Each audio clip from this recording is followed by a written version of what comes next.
Okay.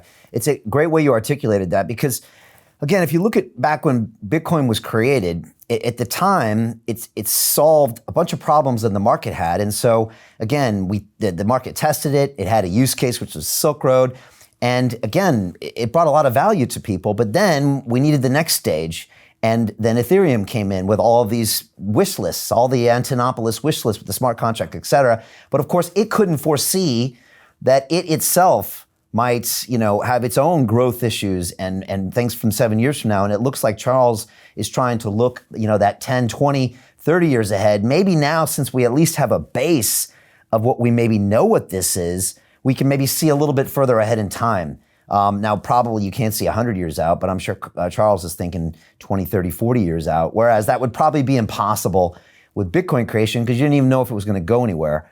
So that's a really good explanation. And I think, look, even Vitalik has said in interviews that he's the guy that builds it, and he's not the white paper guy. He's not a big fan of white papers because he thinks the use test is the real test as opposed to the all of the theory.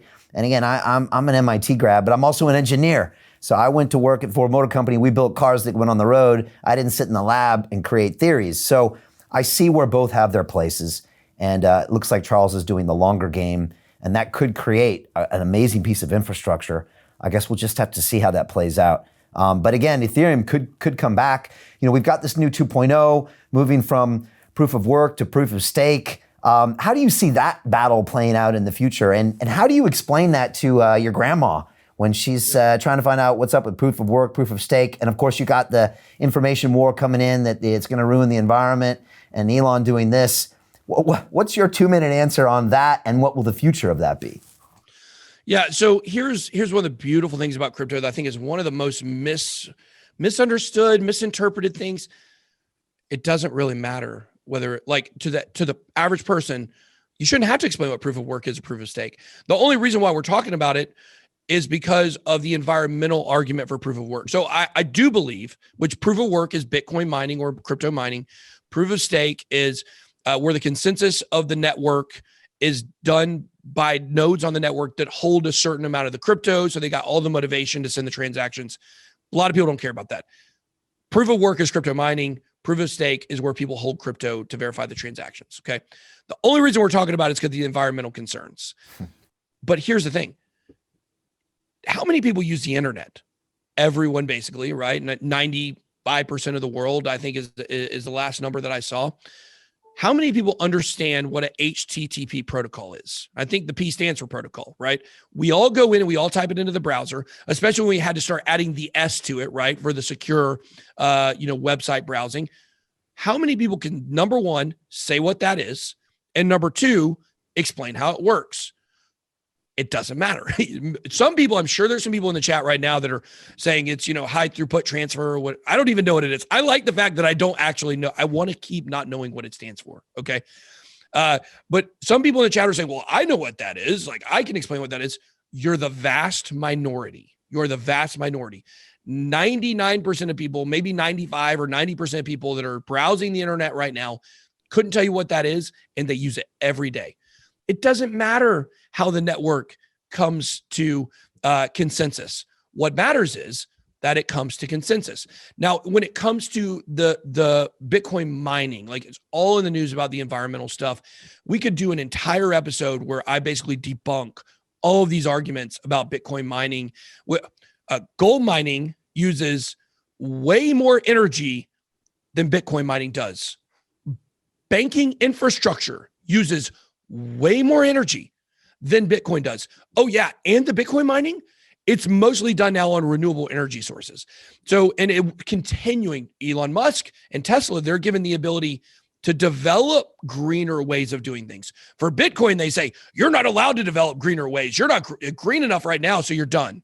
It's so silly. So I think just to get back to the crux of the question is, how do I explain it to my grandma? I don't have to. When it is working, the best way that it should be working, and it has adoption, which, by the way, the blockchain adoption curve is steeper than the internet adoption curve. This is the future. It's coming faster and quicker than anything we've ever seen in history.